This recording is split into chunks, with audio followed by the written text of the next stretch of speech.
first Program Planning Working Group meeting of the year. We are very happy to have you with us and to continue collaborating with all of you as we begin this new cycle. Based on our last meeting that we had together in December, we have identified topics that are most interest for all of you. So this year we're going to be working to explore these topics, identify key issues and barriers, and develop strategies together. A couple of housekeeping items before we start. We're going to record this meeting, and this meeting is recorded just for note-taking purposes. This is not going to be posted on our website. However, if you would like to review it later, please let me know, and I'm happy to share with you. Or if you're unable to attend today or any future meeting, please let me know, and I'm going to be happy to send it to you. Or if you want to review with one of your team members, I can also share the meeting. So we have a great agenda today. At our December meeting, we were together identifying the topics we would like to include this year. And today we're going to review these topics that received the majority of votes, along with potential dates through the year. I'm excited to introduce Dan Mellinger, who will be continuing facilitating our sessions. Today, Dan is going to walk us through the LED to LED replacement topic, which was very interested from all of you. You all expressed interest in continue this conversation, and he's going to be focusing on the developing of measures for prescriptive and midstream programs, including establishing baselines and quantifying savings potential.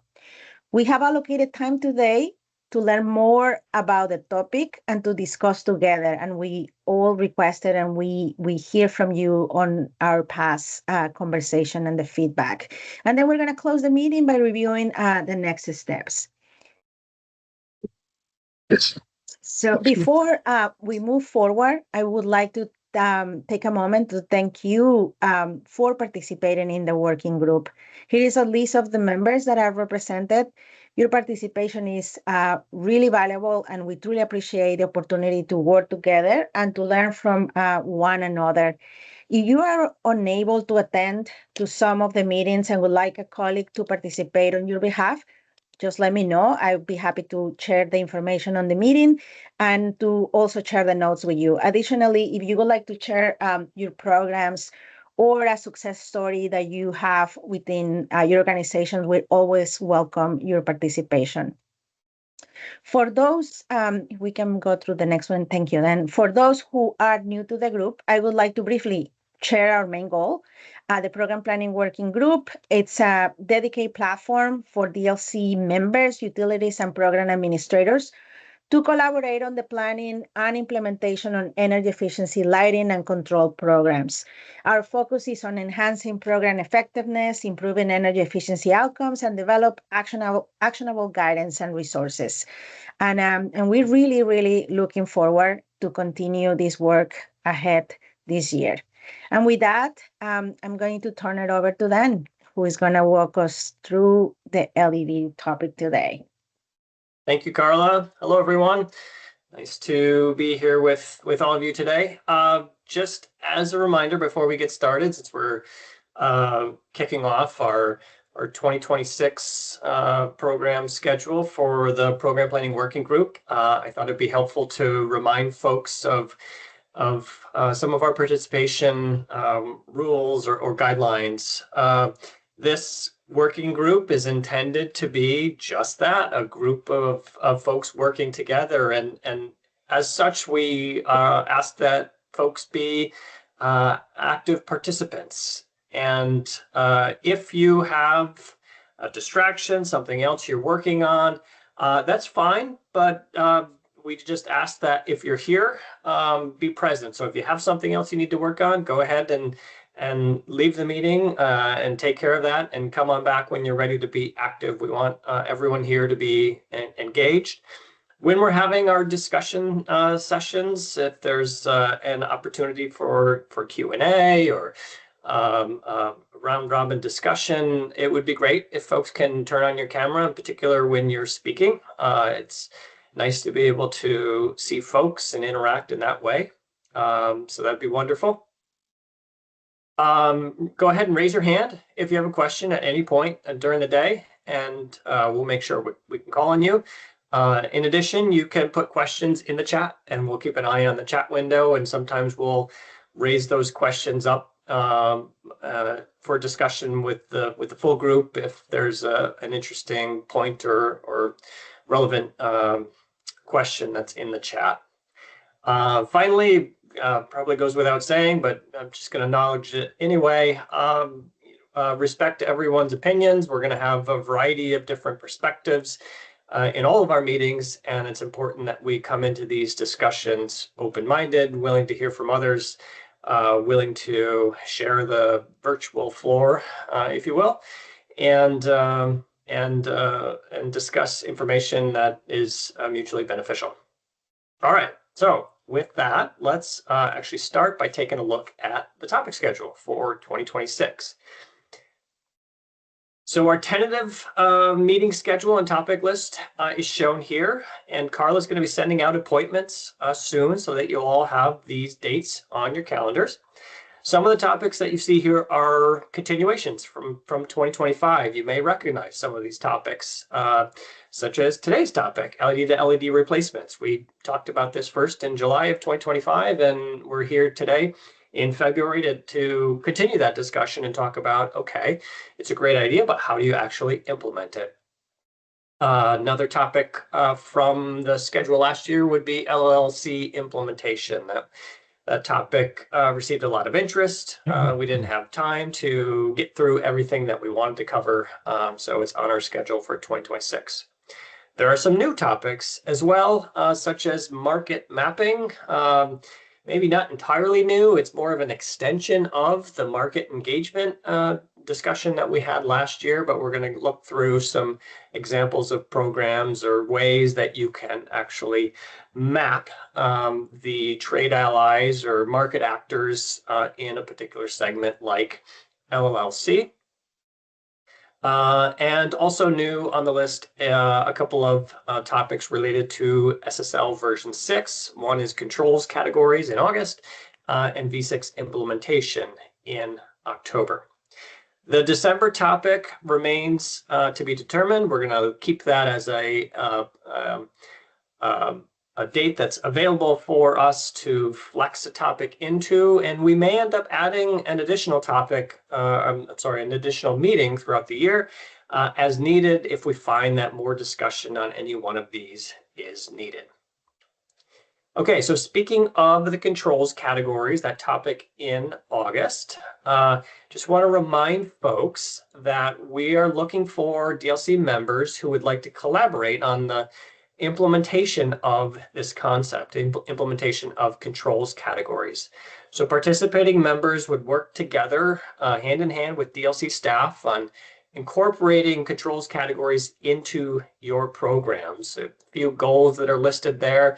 If you'd like to learn more, we could send you a brief overview of some of the expectations for this collaboration, what it would look like for your team, what the DLC team would be bringing. Or if you're just curious and you want to learn more, go ahead and send an email to Carla and she will follow up with you. All right, so topic of the day, LED to LED replacements, and specifically how to develop a measure in your programs. So some of you will recall that we discussed LED replacements during our July 2025 meeting. This slide was some of the material that was presented in that meeting. So DNV, we had a representative from DNV attend the meeting, and they shared findings from the Lighting Plus study, which was a multi-program administrator study exploring future opportunities for commercial lighting. And the study highlighted LED to LED replacements as one of the top remaining opportunities available for commercial lighting programs. It gave it the grade of a grade of A. And according to DNV, the LED fixture sales peaked on average nationally in 2024, and moving forward, sales will increasingly represent replacements of existing LEDs, either due to burnout or intentional retrofit.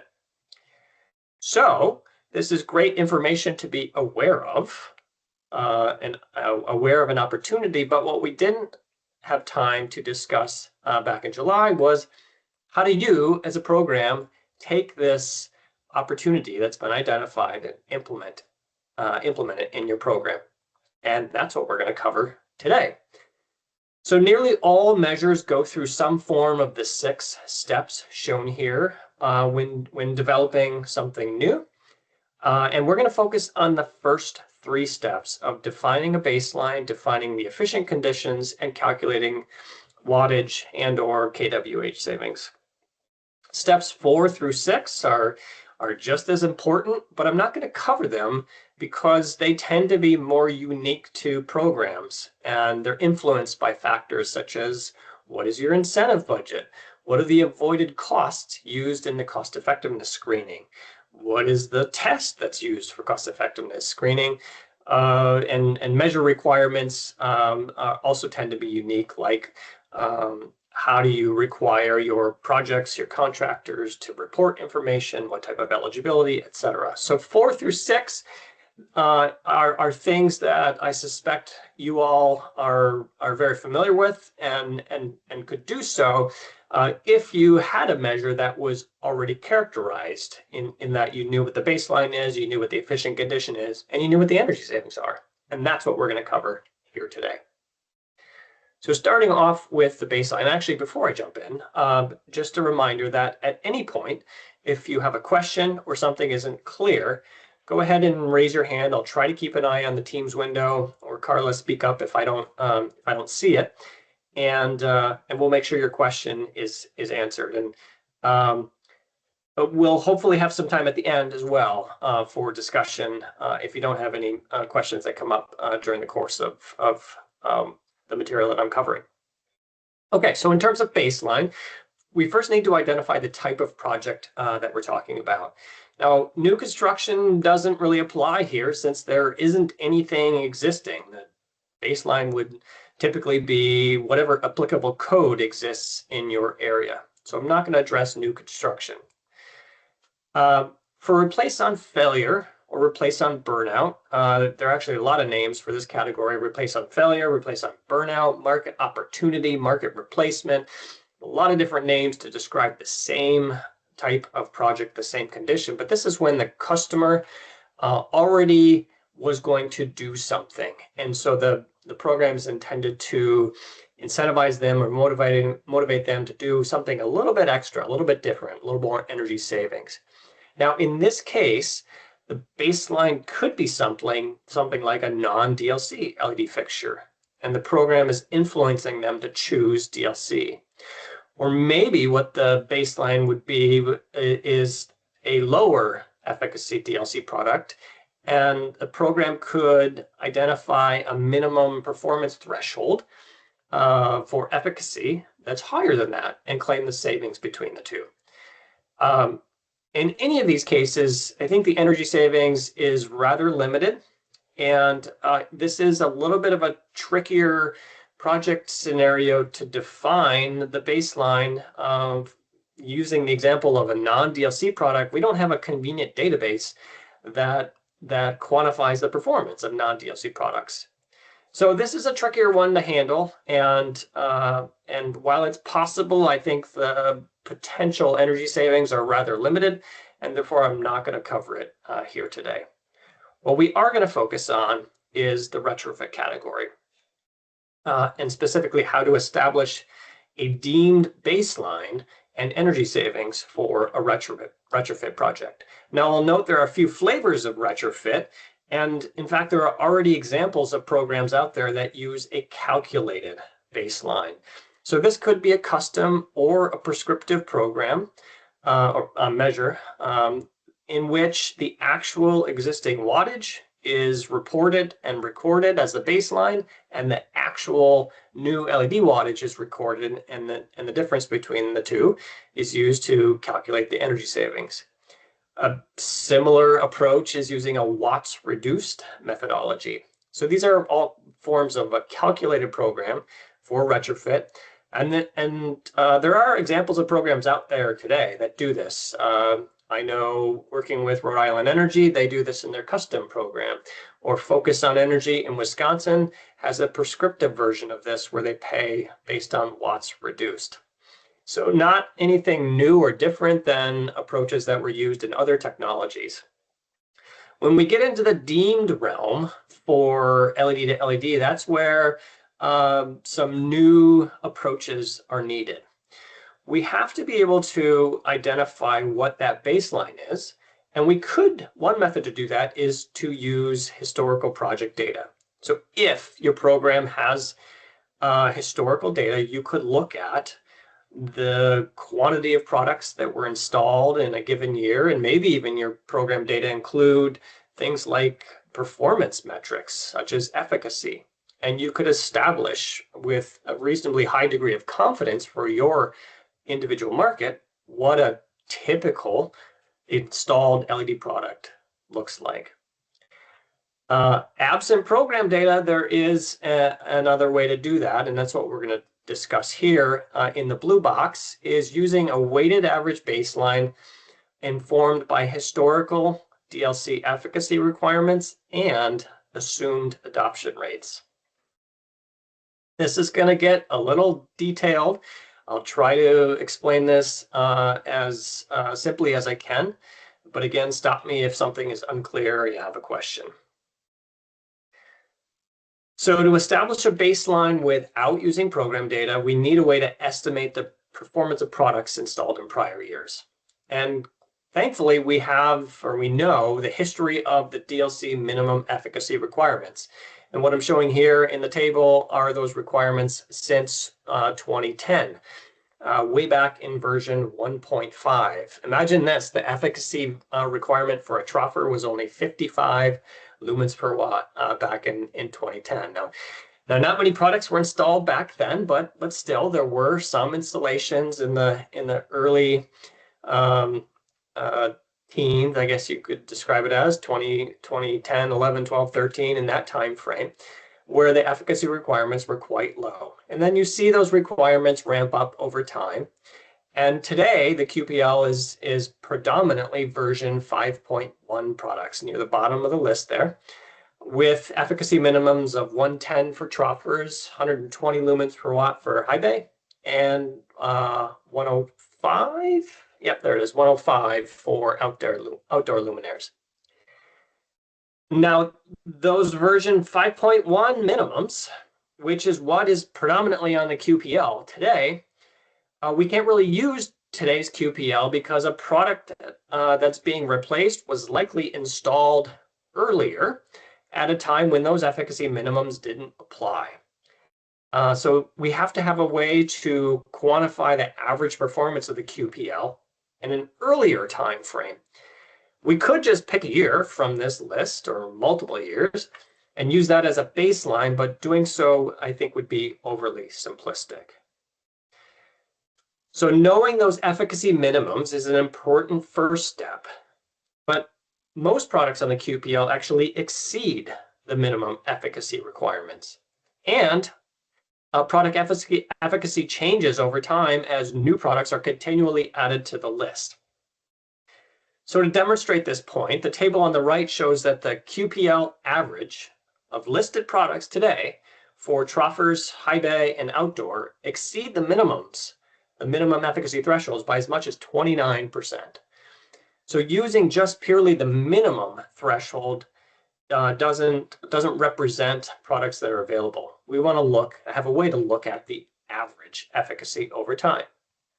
So on this chart, I've calculated the average QPL performance over time by starting with the historical efficacy minimums by year, increasing those minimums by 10% based on, that figure is based on some looking at historical data and estimating when the a new technical requirement takes place right after a delist, what is the typical overperformance beyond the minimum? And it's roughly around 10%. So we start with a 10% adjustment. We account for a 1-year lag that is typical for delist, and then apply an annual improvement rates that you see here. 1.2% per year for troughters, and a little bit higher for high bay and outdoor. So these figures, these growth rates, these improvement rates are based on looking at some historical data and also knowing where we're at today for the QPL. So if you look at the figures on the right-hand side of the chart there, 148 for high bay, 135 for outdoor, and 128 for troughters, they match this slide here showing those QPL average performance figures as of yesterday. Okay, so again, we now have a trend line for efficacy over time representing average performance, not merely the minimum performance. And we're getting pretty close to being able to define a baseline. The last thing we need to do is understand how many products were installed in a given year so that we can weight this performance. And that's what's happening on this slide. I have 3 charts here, one for troughters, lower left, high bay upper right, and outdoor lower right. And each chart is showing the assumed or estimated average QPL efficacy over time in the blue vertical columns. And the green line represents the DOE projected, well, it wasn't projected. These are assumed adoption rates over time since 2010. And when we combine this information, we can calculate a weighted average efficacy for a baseline product. But before doing that, we have to understand that products installed very recently, such as in 24 or 25, those aren't going to be replaced. I suppose it's possible that a customer would replace a product that's only a couple of years old for maybe a major renovation that wasn't foreseen. I don't know. It's possible, but highly unlikely. So to account for that, we have to assume a minimum replacement age. And these boxes show isolate or group the data based on an assumed replacement age of 7 years. In other words, this is saying that, well, the products that were installed in 2019 through 2025 are very unlikely to be replaced. But older than that, those are the candidates that we're likely going to be looking at as potential replacements or potential retrofits. So this is the group of products that we want to calculate the weighted average within.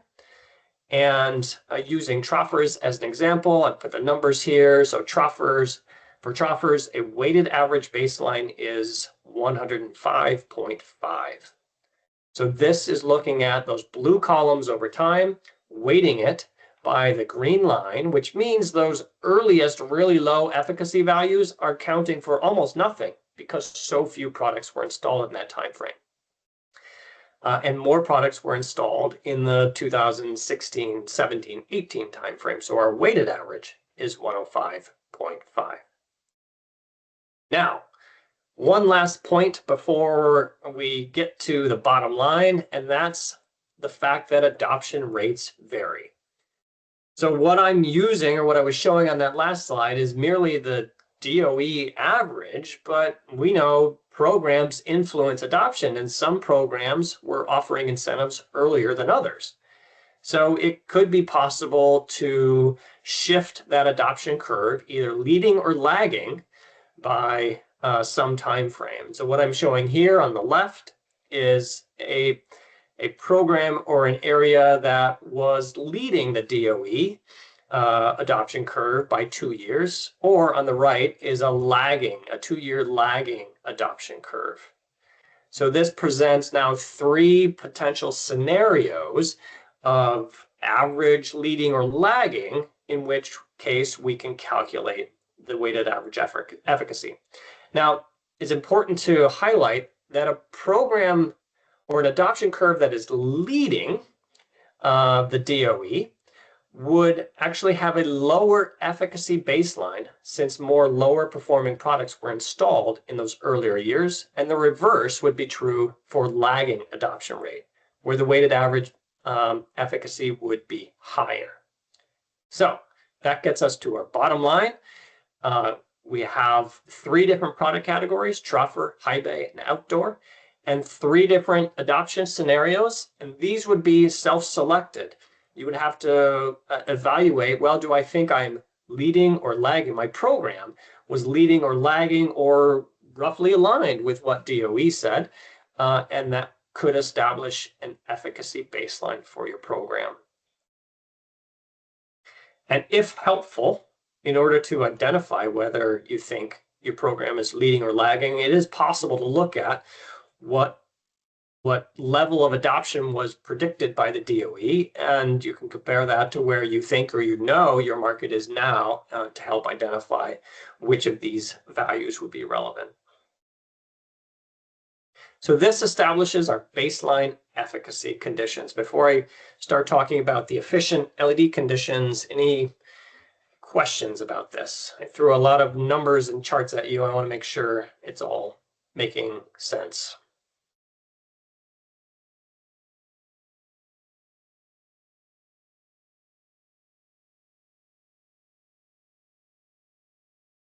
Right. So let's take a look at now the process of coming up with the efficient condition, the new LED. So this becomes a little more straightforward because we have the QPL and we can do data analysis on the QPL of products that are available today. That was the challenge with the baseline, is these things were installed in prior years, and unless someone had saved an instance of the QPL every day along the way, it's not possible to use the QPL to quantify that performance. So, but for the efficient condition, we do have the luxury that the QPL is there today. So a few different scenarios of ways you could define the efficient condition. One is you could use everything that's on the QPL today. Now, we're in a transition year where most of the QPL is version 5.1, and we're starting to see some version 6 products be listed. In fact, we're at about 430 products that are now listed under version 6. And so this year, you could use the entire QPL, which is going to be a mix of 5.1 and 6.0. I think using this year to develop a measure as more and more version 6 products are listed gives programs the opportunity to define an efficient condition that's based on 6.0.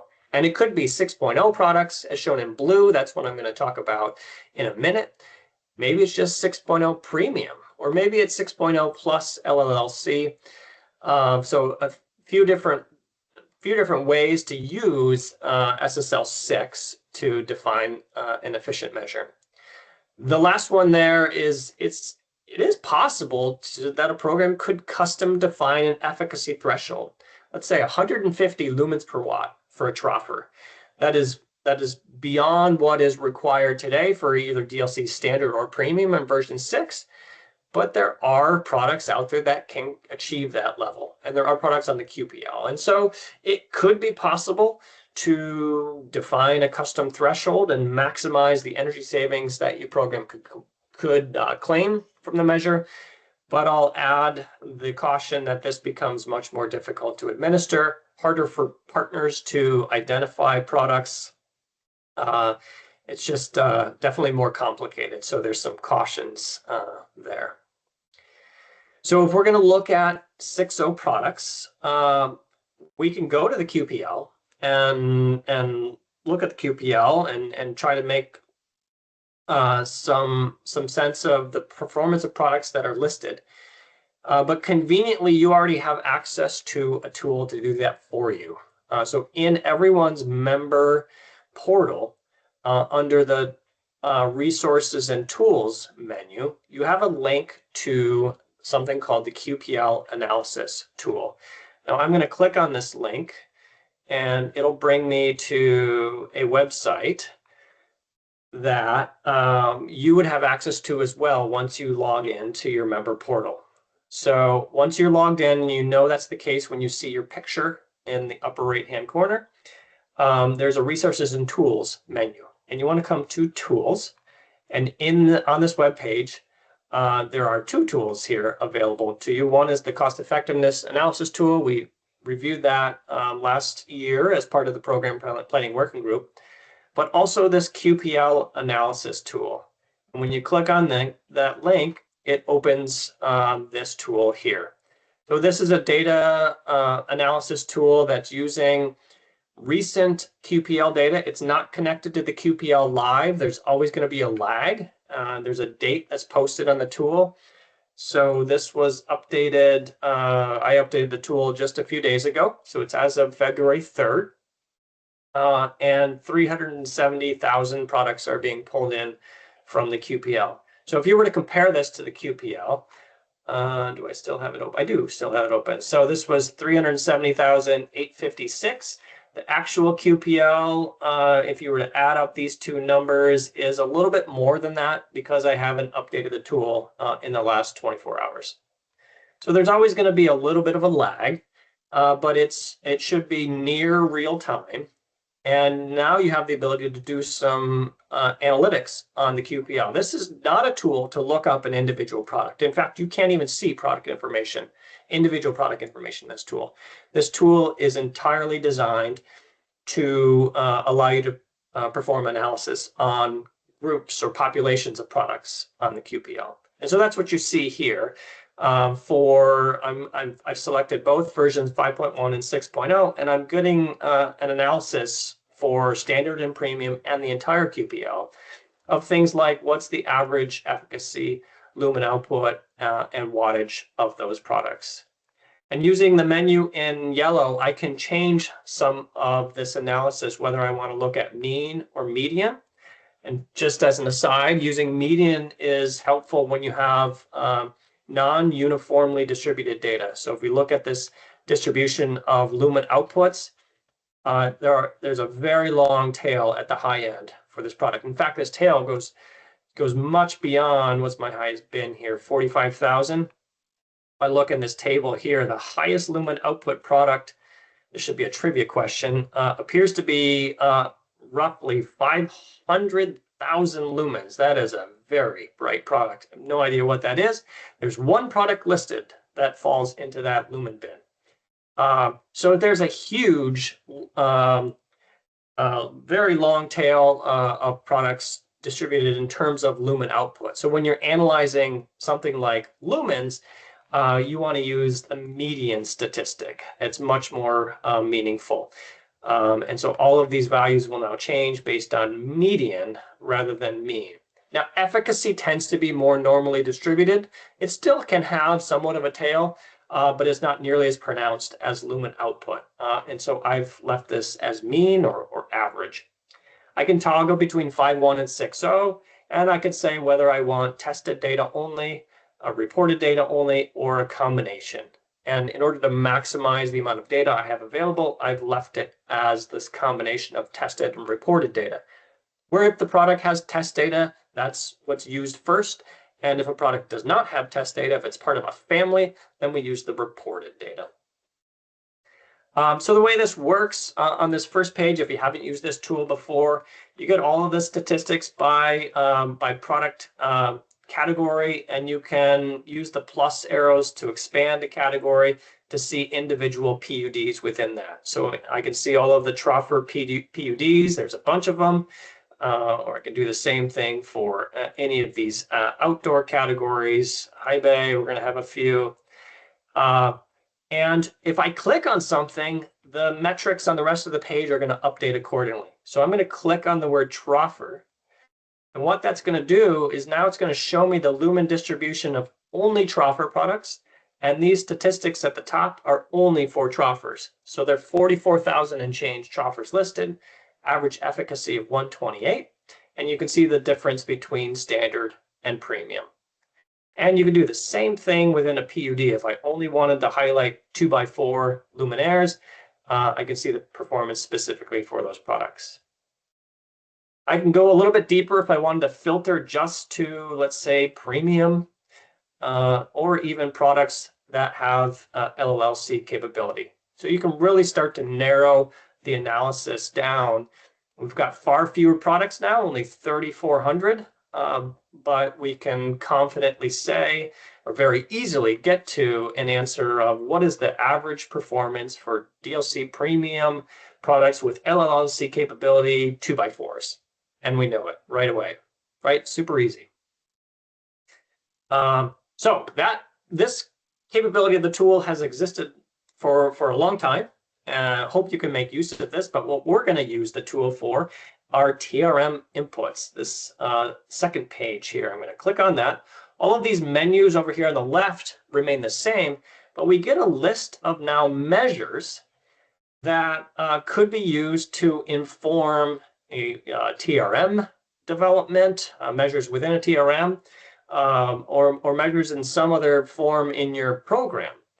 And you can filter this or select this by category. So right now it came in and Troffer is selected.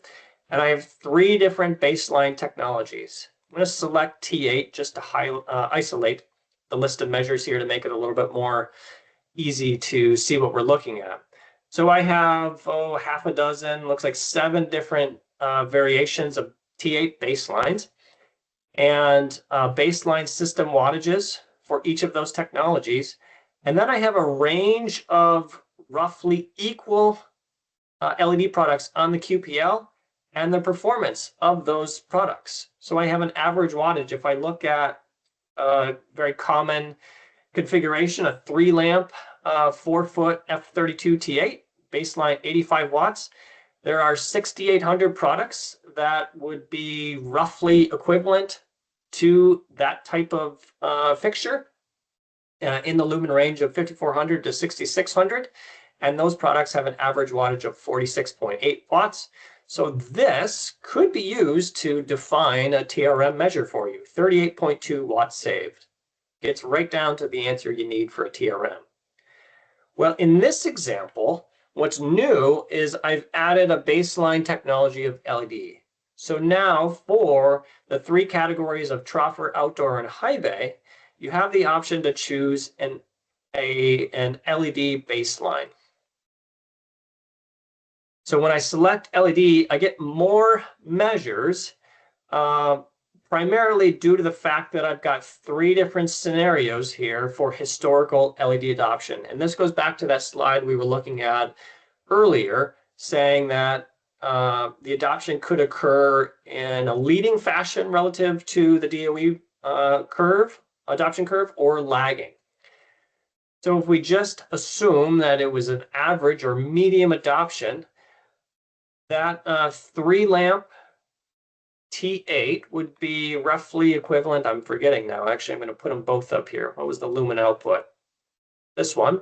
So 5,400 to 6,600 is the lumen range equivalent to a 3-lamp T8. And I'm just going to compare that down here to that row. An LED Troffer, 6,000 lumens. So the watts saved in this case is 10. This is a baseline of an LED. So this is an LED to LED conversion. And it's saying the wattage saved could be 10 watts. And I'm comparing it to this one just to give you context of what a program would typically be claiming for an LED Troffer versus a T8 baseline of somewhere around 38 watts for this configuration. It's a lot less. That's undeniable. But I want to show you what happens when I deselect version 5.1. Remember I said that the QPL is predominantly version 5.1 products, and those had a lower efficacy threshold. So going forward, if you were to design a program that offered rebates for LED to LED replacements, and it was only available for version 6, I want you to keep an eye on this value right here, 10.1 watts saved using the entire QPL. But if we only look at version 6, it jumps up to 17 watts. So an increase of 70%. It's still not a home run, but it's not nothing. And using version 6, and eventually as more products are listed, maybe even version 6 premium, gives you a pretty decent amount of headroom in terms of efficacy and wattage savings to be able to build a measure around this. So I'd encourage you to play with this tool. Go in, you can't break anything, click around, and then let me know if you have some questions. And if you are developing a TRM measure or working with the folks who do that within your organization, if they have questions about some of the assumptions, you can direct them to this page here that talks about the baseline assumptions. It shows the efficacy averages that I went through in the slides. Hopefully everything is here that would be needed. And if they need more information, just have them get in touch with me. So I'm going to go back to the slides here because I want to go one last slide on this topic that summarizes what we were just looking at. So trophers on the left, let's start there. This chart is showing the wattage savings in blue, LED versus a T8 baseline, and in green, LED to LED. And again, you're not going to be able to match the same incremental savings or delta watts that were possible versus a T8 baseline. But using a condition of a version 6 LED troffer versus an LED baseline could result in something like 17 watts for this one configuration, and that compares to a baseline of about wattage savings for an existing measure of about 38 watts. So a little bit less than half, which hopefully would be enough energy savings, wattage savings to justify offering a rebate. Unlikely you're going to be able to offer the same type of rebate that would exist for an LED troffer today versus a TA baseline. But again, there are savings there, and I think a measure could be built around it. So one more example on the right is outdoor. Obviously, the savings are very significant versus a baseline like HID baseline like metal halide. But using the example of LED to LED, 111 watts saved on a version 6 product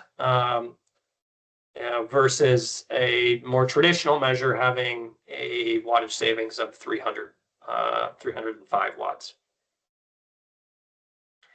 So hopefully this information could help you start thinking about how could I define a measure, how could I create this measure, and then the next steps become fairly straightforward. If you've got the wattage savings, you can use your hours tables from the TRM, your own TRM, or if that information is reported by the customer to calculate the energy savings.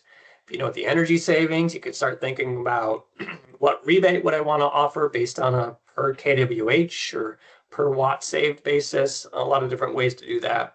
And hopefully it gets you or expedites your process to developing this measure in your program. All right, I just did a whole bunch of talking. We have one other quick topic left by Levin, but this would be an opportunity for any questions, discussion. I also welcome critiques. If you're listening to this, scratching your head, thinking, Dan, this just doesn't make sense to me. I'd love to hear it. On the contrary, I think this is very good. This is very impressive. Great to hear. Appreciate it, Scott.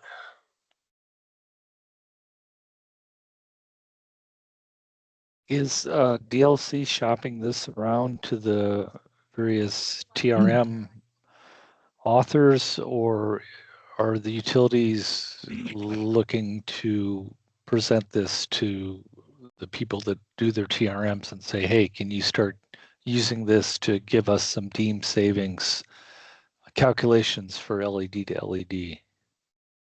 Well, I guess I'll start by saying that you all are the very first audience to see this, so there's been no shopping around that has occurred yet.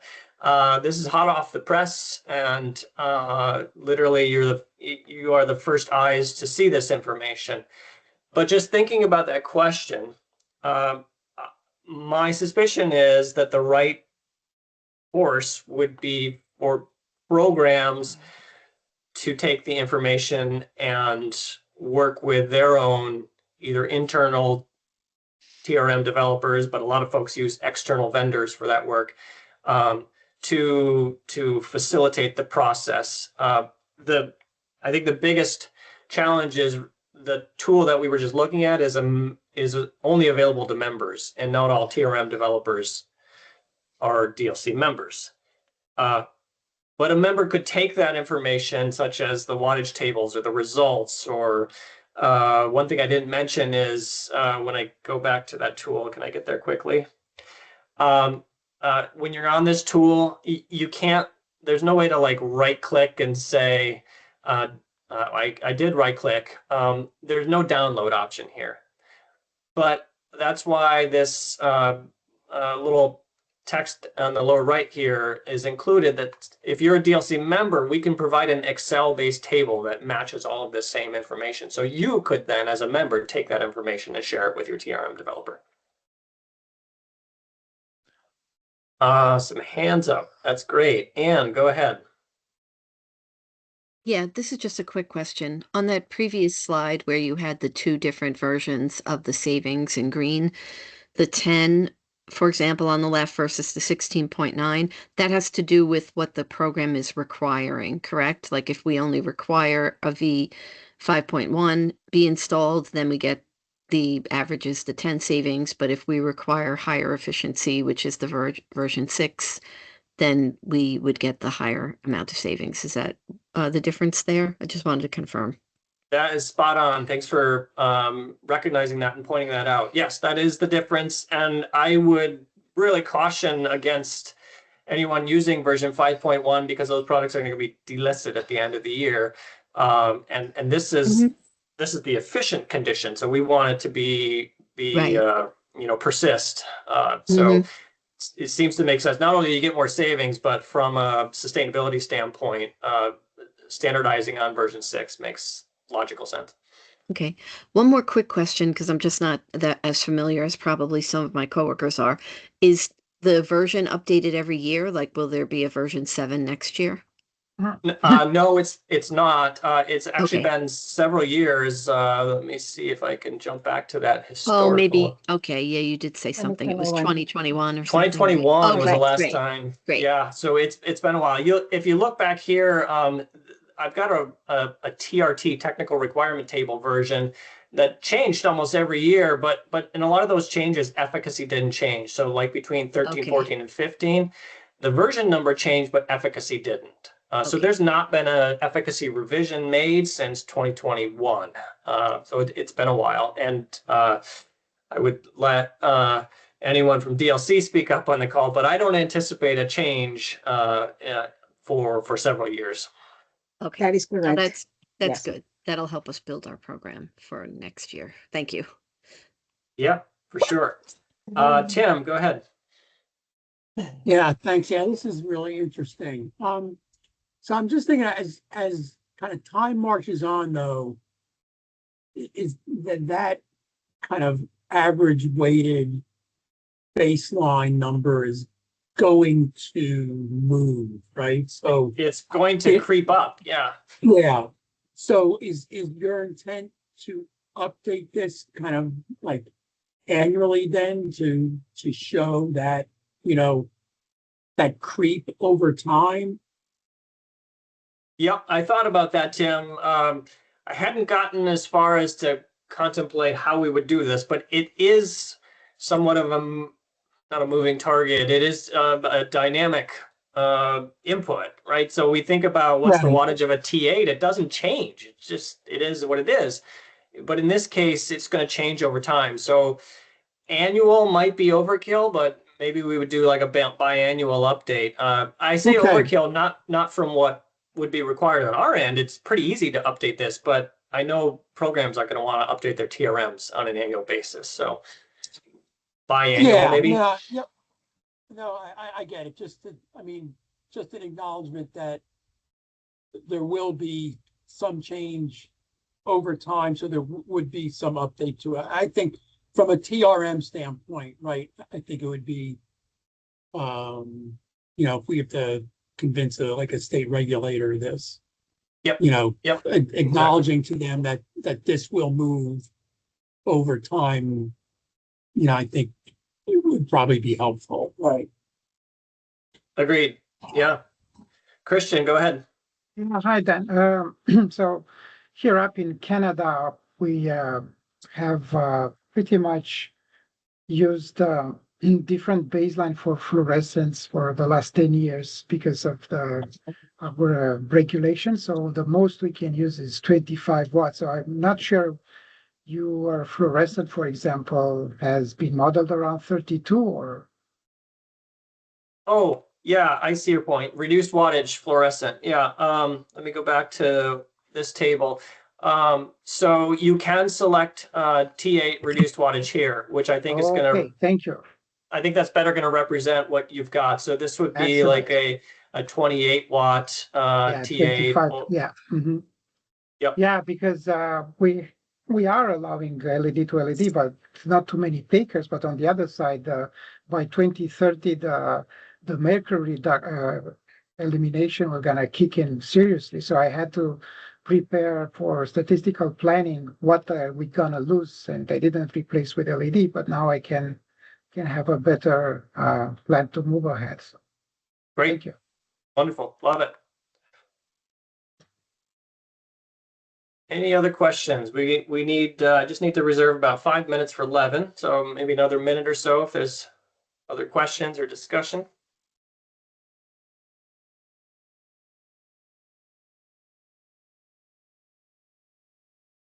Okay, folks, I will reiterate that if you have anything unclear or questions, go ahead and email me.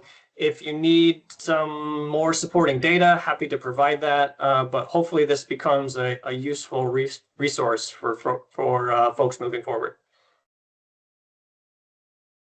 Levin, take it away. Thanks, Dan. So I'm going to start with some context and then in a few minutes ask for people's help. So next slide.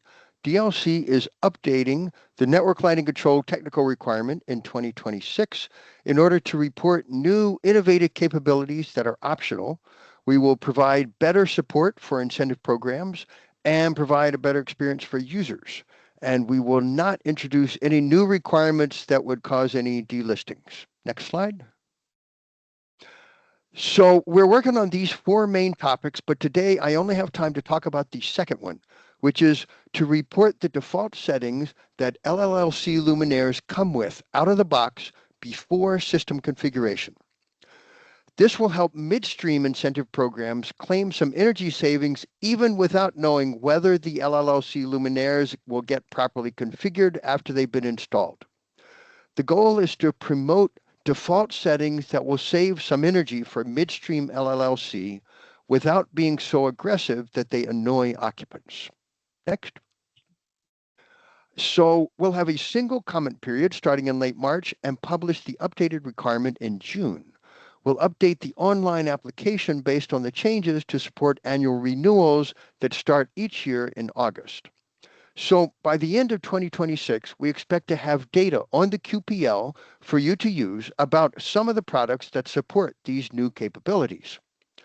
With this short timeline, we're trying to assemble the best possible draft up front, so a single comment period is sufficient. So that's why I need your advice. Next.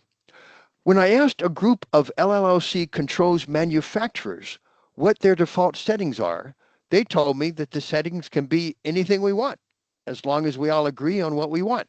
So they have a consistent unified target to hit. Next slide. At present, most systems on the QPL have a default high-end trim setting at 100% of max, which is to say not dimmed at all. You can see that in the top bar of this chart where the brightness setting of 100% is used by 70 products. For this large majority of NLC products, you cannot assume any high-end trim savings at all unless the system gets properly configured after it was installed. A few products do come with default high-end trim settings. The most popular value for them is 80% of max, which is used by 10 products. Next. In terms of default occupancy delays, the most popular is 20 minutes, as you can see here. There are a few products that go to 30 minutes, and several products have a default that's less than 20 minutes. And also some of the newer codes are moving to 15 minutes for a lot of the occupancy delays. Next slide. So this brings me to my request for you. If DLC could encourage LLC manufacturers to ship their products with energy-saving default settings, what settings would you want? This link leads to a short survey, which I am putting in the chat. There, in the chat, there is that link to the survey. So to collect your answers. So if you already know your answer, please go ahead and fill out the survey now. Or if you need to think about it or consult any colleagues, please fill it out when you're ready, sometime between now and February 13th. So then your answers can influence the draft requirements. Any questions?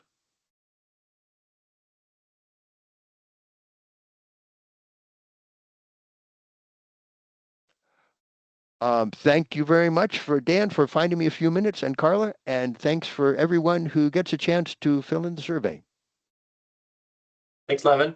I'm wondering what these products look like that have a less than 2-minute occupancy delay. Those lights must be coming on and off all the time. You know, the only thing I can imagine is maybe they set it up, maybe they're assuming it's going to be configured properly, and that's just to help them debug the system to get it started. That's my guess, but I don't know. Okay. It kind of forces you to go through the configuration because it does. Otherwise you're going to get complaints right away. Exactly. Yeah. All right. Thanks, Levin. Appreciate it. And thanks to all of you for filling out the form. All right. Just a couple minutes left, which leaves us just enough time to talk about our next steps. So we've already hit on each of these, just reminders. Carla, you're going to be sending out the meeting invitations. When do you expect those to go out? Yeah, you should have those invites on your calendar by tomorrow. And if you would like to add anybody from your team that would like to be part of the conversation while you're not here, let me know, and I can also submit those invitations. Great. Wonderful. Thank you, Carla. So also reach out to Carla if you or your program is interested in participating in the controls categories collaboration on implementation. Contact me if you have questions about all of the data I just showed on LED to LED measures. And if you wouldn't mind completing Levin's survey, that'd be really helpful. Any final questions or comments before we wrap up for the day?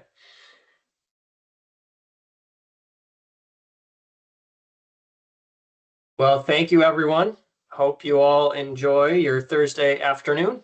And we will, if we don't talk to you sooner, we will see you in March. Is that our next date, Carla? That's on March. Yes, that's on March 12th. Yes, thank you. And thank you, Dan. This was great. Great conversation and great insights. Thank you, everyone. Bye, all. Thank you. Thank you. Bye. Bye.